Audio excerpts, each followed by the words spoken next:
So, Chris, 25 years ago, Aretha came out with an album called Who's Zoomin' Who? The Queen of Soul. Queen of Soul, yes. So, in honor of Aretha Franklin, we're going to do Who's Zoomin' Now? I'm in. Let's go.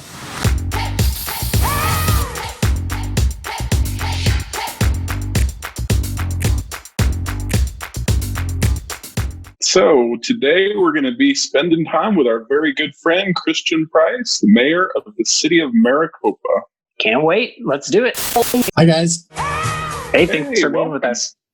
Thanks for having me. Appreciate it. So here's the first question for you. What's new? What's going on? Oh, boy. COVID-19, that's what's new. What?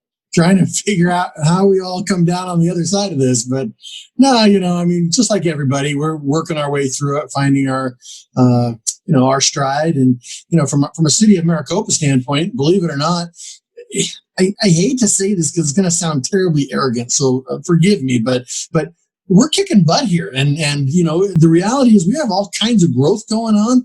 We got all kinds of building going on. We've been working on this for a decade, and it kind of sucks that the decade just collaborated with COVID-19 right as everything explodes. But the reality is we got all kinds of stuff moving, and because of that, we are probably the only city in the entire state that is not going to furlough people.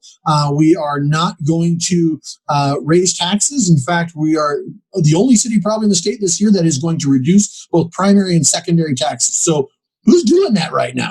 But we've just done all kinds of fiscal planning and conservatism from a values perspective when it comes to financial planning, and it's paying off. And we're refinancing bonds, and it's just really interesting. So we have all these contingency funds that are there in case we have to hold back and do things that we would normally have done under a normal year. But we're just planning for it. So again, I don't mean to be long-winded in this. I'm just terribly excited. When it's such a bad thing out there, I'm just really excited about what the future holds for my city. It's really exciting. Yeah, that's great news. The things we've been hearing is, most people are looking at 25% cuts across the board and hiring freezes and all that. So that's awesome. It sounds like you guys are hanging in there pretty well.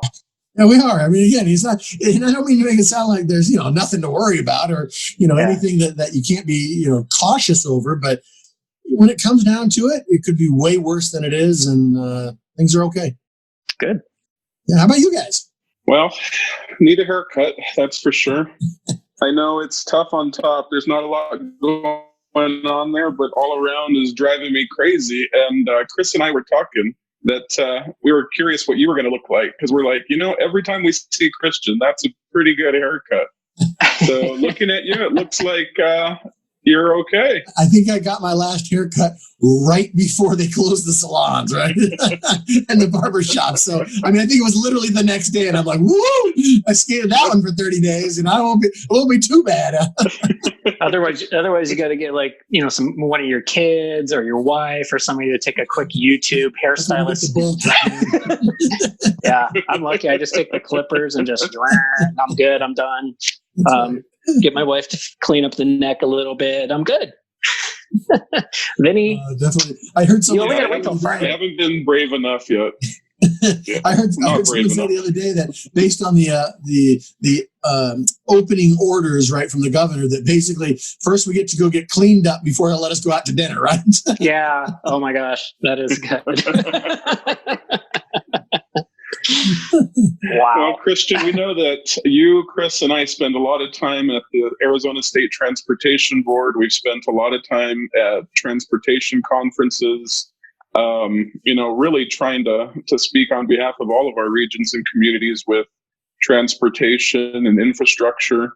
Preaching to the choir here, it was already an uphill battle with policy and funding before this. So I guess the toughest question of the day for you is, what in the world does this look like for the state, the federal government after all this? And look in your crystal ball and give us your best. What does it look like moving forward? Oh gosh. Well, here's the challenge. Again, I am an optimist by nature. I think we all have to be, and you guys certainly are. That's how we get transportation projects done. But I got to tell you, I'm sincerely worried. I'm worried because you have state after state after state in this union that is just bleeding, right? I mean, we've shut down the economy for a month and a half.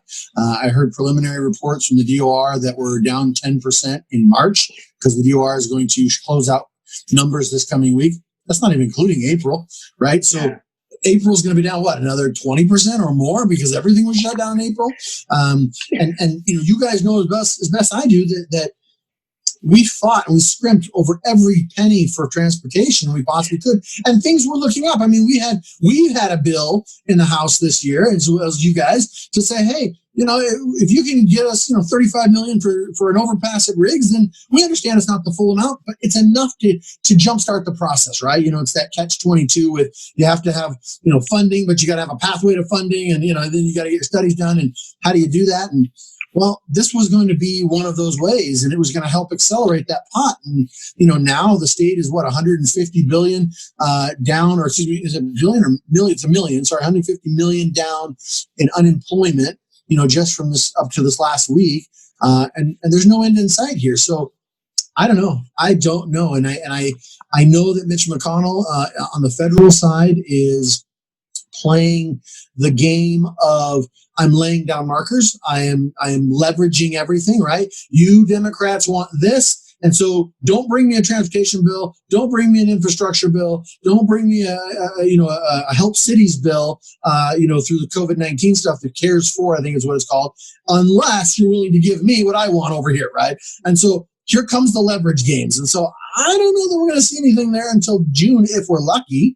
But at the same time, that's not going to fix any of these problems and from a transportation standpoint. So again, long-winded answer, but I'm really concerned that on the outcoming of this, on the other side, there's not going to be any money for transportation because there's not even money to run the state because we're already have blown through our rainy day fund. We've already blown through other stuff, and yeah, we're having some money coming from the feds, but everybody knows, anyone who's gotten a loan from the feds recently or just a grant from them knows that it's nothing compared to what they owe. Right? I mean, it's a drop in the bucket. It's 10% or 20%. And sure, that's helpful, but it doesn't solve the problem. I don't know what that means for us then when it comes to building new transportation projects. And it scares the crap out of me. Well, I don't know if you were on the last state board meeting. It was a little painful, the virtual meeting. I do want to ask you how the city's handling virtual meetings, if that's what you're doing later. But staying on this path, it was clear that ADOT staff and the board were talking about, we don't have the information yet, and ADOT Finance is definitely doing the evaluations, and Christine has been phenomenal in her position at ADOT as the finance person there. But, we're hearing things of potentially 500 million whole over the next 3 years, potentially for the 5-year program. And the key phrase I heard from that last meeting was anticipate drastic changes to the 5-year plan, which, you worked your tail off to get the 347 overpass. We were, between you and I, we're probably at every meeting for 5 years in a row. We finally got our 69 project. We're at 60% design, and it's supposed to be built next year. And I'm worried to heck that that's not going to happen. It's not just my project or your project. We're talking I-10, I-17, you name it. It's all up for grabs.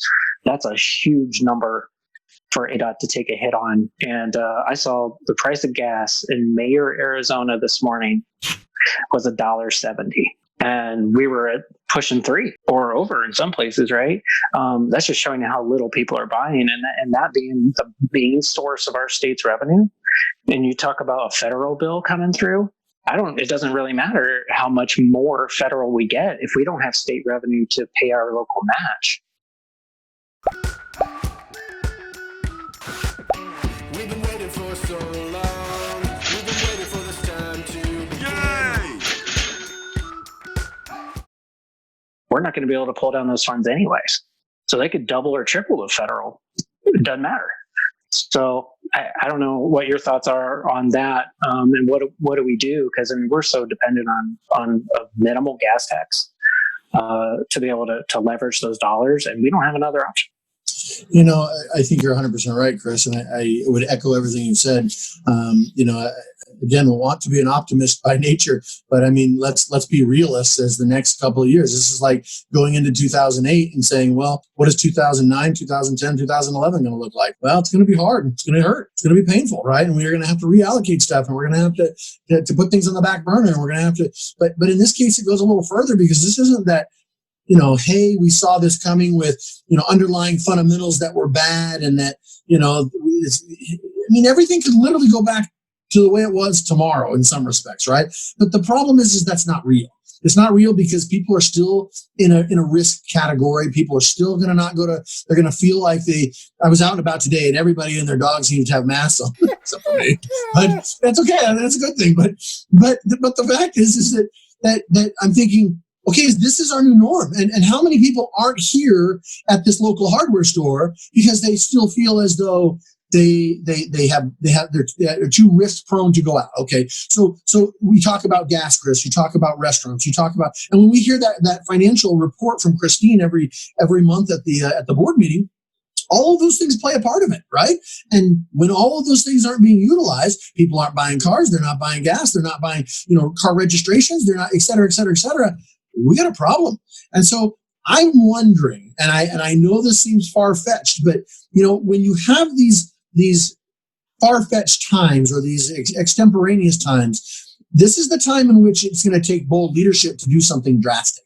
And we argued this last time, which was when gas prices go to $1.07 a gallon, that's the time to increase the gas tax, right? And I know it's not the end-all be-all. I know it doesn't solve every problem. I know there's mileage solutions out there, and I know there's different, capturing of different, natural gas and propane and all those types of things.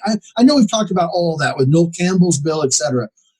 But the fact of the matter is we can't keep doing what we've been doing and hope for a different outcome. It just doesn't mix, and it's not real.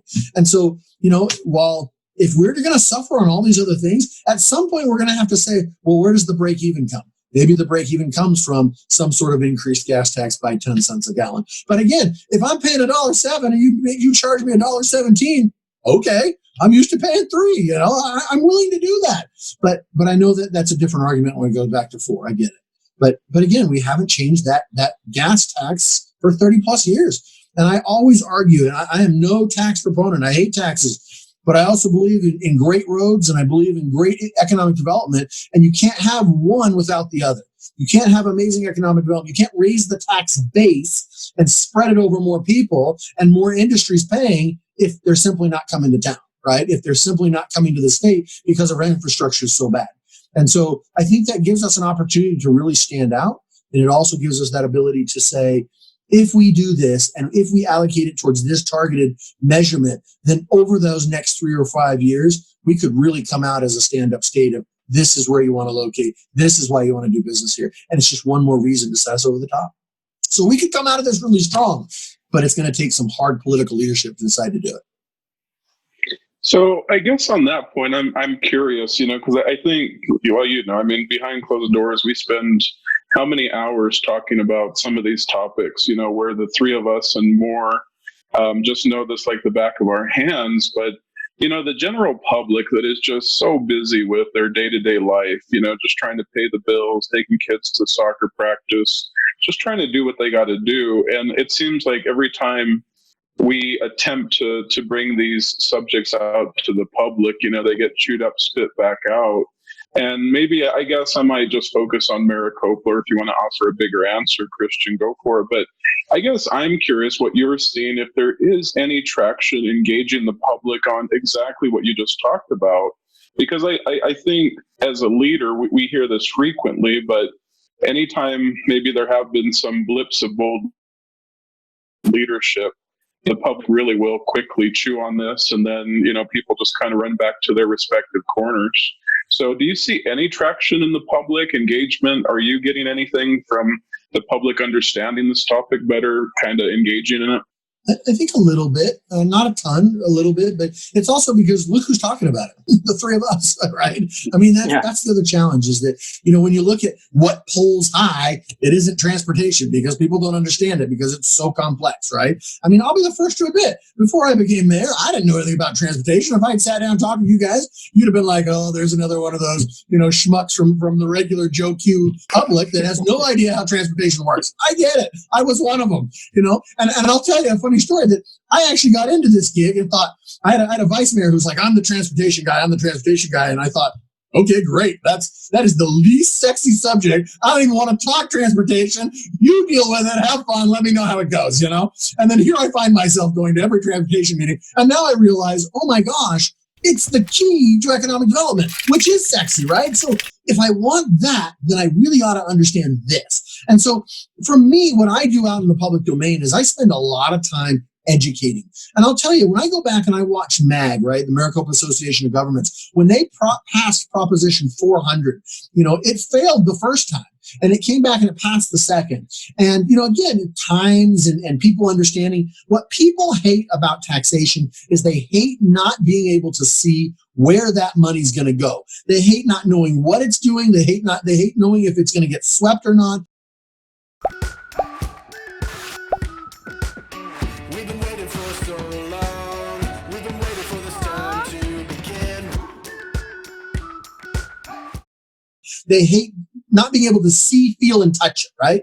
But in transportation, it's different. If you can promise through voter protection that this is going to happen, then we know that it will happen as long as, the numbers stay somewhere in check, okay? And so what I have found is that as I talk to people, the first thing I ask them is, your gas tax hasn't gone up in 30 plus years. Show me something that you buy every single day that hasn't increased in cost in 30 years. Your cars have, your sandwiches have, your hamburgers have, your house has. Everything you touch has gone up in 30 plus years, except your gas tax. How do you think that's going to benefit? We know the state of Arizona has a minimum wage law now that has increased significantly. We know that we have all these protections for employees now. That's great. Someone's got to pay for it, right? And so that's coming out of the funds that would have been used for other things, specifically transportation. So it takes what MAG did when it passed Prop 400, 20 years ago now, is it takes literally a political will as well as a will to educate the voters. We have to go on an education blitz, and we have to talk at every turn about what these things are. And I take a lot of arrows out in the public domain for talking about gas tax because, you must be a tax and spend guy. Hell, I don't want to spend another money in a dime if we don't have to. But I'm not stupid. I understand that you have to. If you want something, you got to save for it, right? And once you save for it, then you spend it on the very best thing that's going to get you the most longevity and the best rate of return. I'm an investment advisor, for Pete's sake. This is what I do all day. I teach people how to make money off of your money. You have to spend money to make money, but you don't do it willy-nilly, and you don't do it outside of what the voters want you to do it with.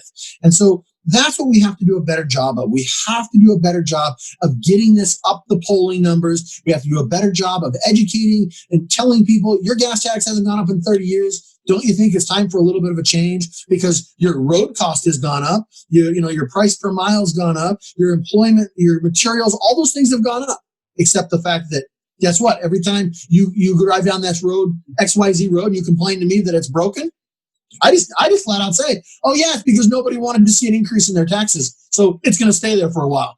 And people get mad at me. They're like, what are you talking about? What are you talking about? I'm like, there's no money, folks. And I've had more people come and say, wow, I really appreciate that from a politician that's telling it like it is.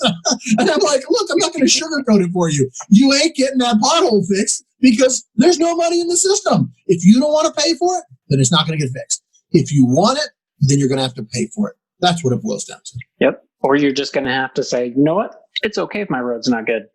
I'm fine with that. And if that's where people are, okay. But I've never heard anybody say, "Oh, I love it when my road's cracked and falling apart and it's got potholes and it's immediate. You have to fix it right now, right?" So it's always the weird thing of you get what you pay for, and we've heard it all of our lives, and it's exactly what it is.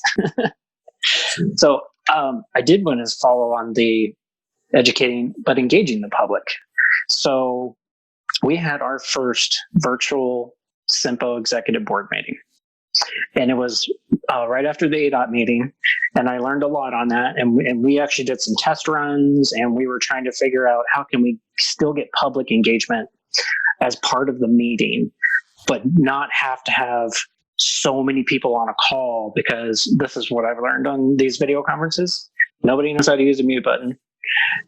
People forget cameras or whatever it is. There's always something going on, but they don't know they're unmuted, or it's a pain.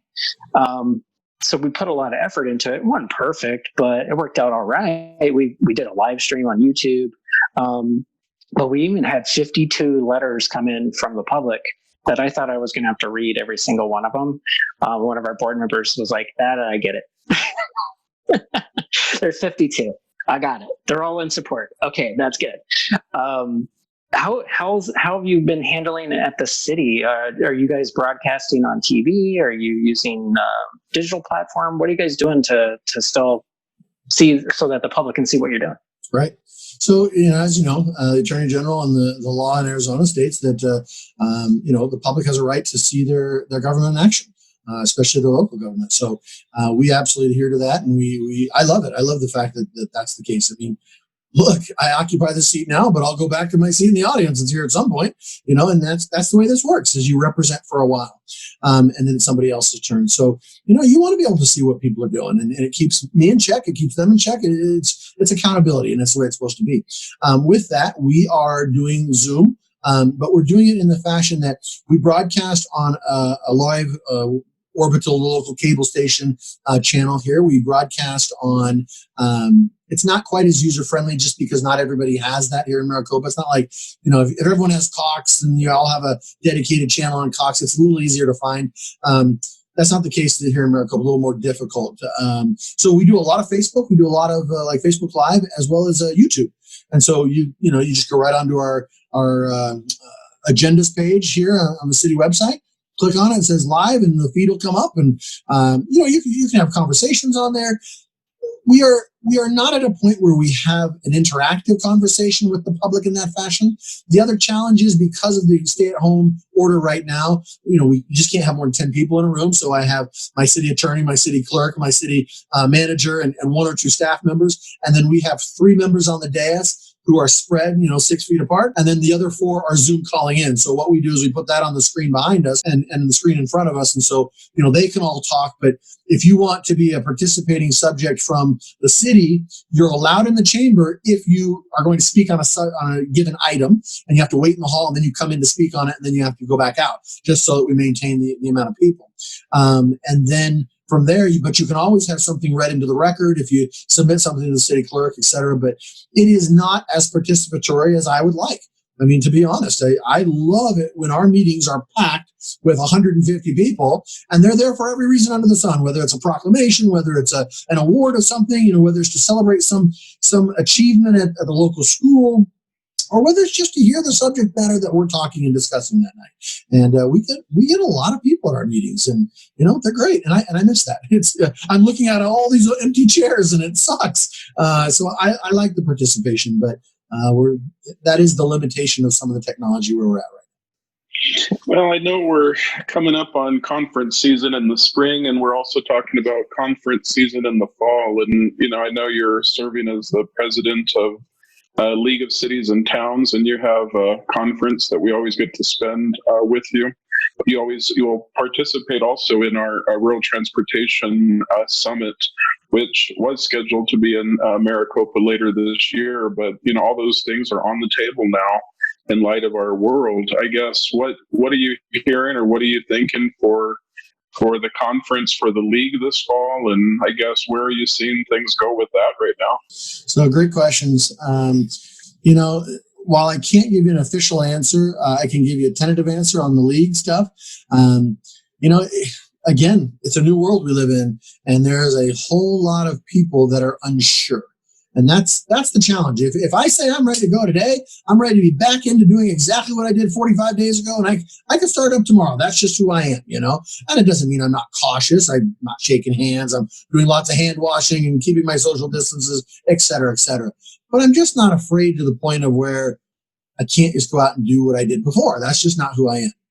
But I'm only one person, right? And for every one of me, there are 5 or 10 that might be at a higher risk than me, right? They might have an underlying health condition of some sort, right? They could have asthma or some other infirmity that holds them back and could make this that much more deadly. They could be of age by which this is found more deadly in them. So, I just don't think you're going to hold a conference about 4 months from now and find that if you had 8,000 people show up, that you have 7,500 people show up this time.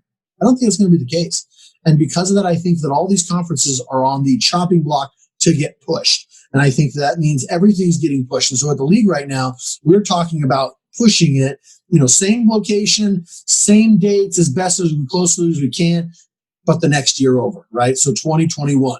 And that sucks because I love those conferences. I love the Roads and Streets Conference. I love Rural Transportation Conferences, right? I mean, I love the Arizona League of Cities and Towns one. And now they're just not happening because now, again, mine has to be confirmed here at the end of May by my executive board. And so this is going to be something that is they expect, but they don't know about it yet, really, per se. So, it's coming, something we have to discuss. But again, I think they're going to feel similarly that it's got to get pushed a year out. And so that really stinks. And again, it's going to affect all of us. I think that where you will see some conferences are when they're small, right? It was small to begin with. They're just going to move it into a small, maybe they break it up a little further. No big deal. But if you are a conference that usually has 4,000 or 5,000 people, you are depending on your sponsors, right? And your sponsors are not going to come in at $25,000 gold or platinum sponsorship if and when they know that, hey, only 300 people are going to show up to this thing. Where's my bang for my buck? And that's just the reality. Yeah, I think we just had breaking news there, Vinny. Mayor sharing information. Exactly. Which that's why we have him on the show today. Well, I know we're on the home stretch of our time with you, and I don't know what else Chris has to ask, but I have at least one fun question. Everyone wants to think that their mayor works 24/7 as they voted for you to work constantly, don't sleep, don't do anything, but work on behalf of the city. But I know you can squeeze out a few minutes for something that's a life-giving, fun, enjoyable. I don't know, just something. What is it that you're doing that's outside of taking care of Maricopa and all your responsibilities? What's fun right now? Well, fun is somewhat limited when you can't go anywhere and do much, right? But I think the basic premise of your question is what do you do for fun, right? And for me, it's the little things. I do enjoy, I'm a big family guy. I love spending time with my family. This has given me I've had more probably at-home meals with my family on a dinner time, done more baking together than I think I've done in the past 3 or 4 years, my last term as mayor. I mean, I'm just gone every night, right? That's just the way my life is. And so I'll come home if I need to be someplace at a child's game or something. Of course I can carve that out, but I'm gone all the time. That's when all these meetings are at. They're all over the place. So that has really slowed things down. They've sped up on Zoom calls and other things, but life has slowed down in that fashion. And to that, I'm really appreciative. I've been able to focus on my family, been able to focus on my locality, certainly been able to just kind of think about the future a little bit more on what this is going to look like. But I love to mountain bike. I love to hike. I love to shoot. I love to play sports. I think that's something I'm really missing is I'm not a sports watcher. I'm a sports player. I love to get out there and be in the game, right? Whatever it is. And so, I miss kind of those organized sports and, getting together a little bit more. And I'm definitely an extrovert. So, I saw a great meme on Facebook the other day that you guys have all seen, which is, it said something to the effect of, to all you introverts out there, I know you're loving this, but put your book down and go check on your extrovert friends. They are not okay. That's good. That's killing me. And I got a daughter who's one of them. And she sat down and broke down and cried the other day when is this going to be over? I can't take it anymore. This is going to last forever, and I can't play with my friends. And it was so pitiful, but I couldn't help but sympathize with her. Well, I'm a sports watcher too. In addition to, I love to do all kinds of stuff. But I'm a baseball fan, and it's been killing me to not have baseball games on. So much so that the Korean baseball organization started play yesterday on ESPN at 2:30 in the morning. I recorded it. You brushing up on your Korean, then, are you? Well, it's the ESPN guys sitting in like their house in Bristol, Connecticut, broadcasting the game over a webcast. So they're trying to explain the differences in the game, but yeah, just like I could just use a little bit of regular, just like MLB or get the NBA back or something. Like I'm dying for that stuff. And I think Americans are really gonna. I think it's really gonna hit them hard when it comes down to football season, right? I mean, that's kind of the American thing. Is clearly baseball, clearly, but I mean, when you look at the crowds of football, NFL, that kind of thing, I just think that's what the fall is all about, right? And again, I'm not a big football watcher. I don't have time. I love to catch the highlights about it, but I think a lot of people, it's going to hit them upside the face when they're like, "What do you mean there's no football games?" And I'm not saying there isn't. I'm not the commissioner. I'm just saying it's going to be pretty hard to have a stadium packed full of people if there's a resurgence going on, or if there's some other rules in place that don't allow for that. And I'm not sure how you pay these players this kind of money, and keep a stadium open when there's no money coming in. Yep. Well, I heard the one today was college football. That they're struggling where you may have a university that's open, but another one that's not. So the campus is totally closed. Now what do you do? So all of college football, and that's huge for so many people, even if they don't follow pros, that's a big one, a big blow. So much culture built in, like it's your family grew up cheering for one team or one school. And just talk about the revenue to the school. Yeah. The revenue to the school is massive. That's what it's there for, right? Yeah. So when that's gone, where do they get the money to pay the teachers next year? Great question. I don't know. Yep. Well, Christian, thank you for spending time with us. This was awesome. We're just starting out this show. It's brand new, but we thought since we had such a captive audience that we wanted to continue to engage people. I think what you said earlier has really captured what we're trying to do. We want to educate, engage, maybe, laugh a little together, but we know our days are hard. They're full, they're busy. So, Chris and I can engage our various friends throughout the state and check in on them, see what's going on.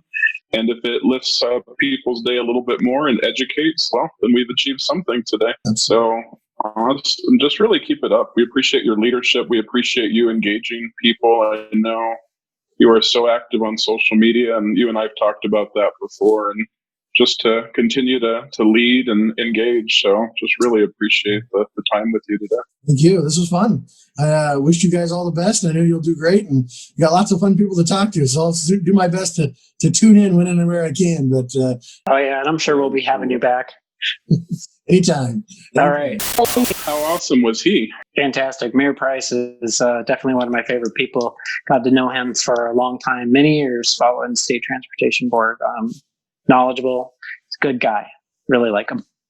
He is. And I think the state of Arizona, Maricopa City, is just so honored to have him to be the League of Cities and Towns president this year, and just a really solid guy. So I say we have him on the show again because we could have spent so much more time with him, but fantastic job. Yep. Big thank you to Mayor Price. And we look forward to seeing you on the next Who's Zooming Now. Tune in next time to see who's zooming now. Can't wait.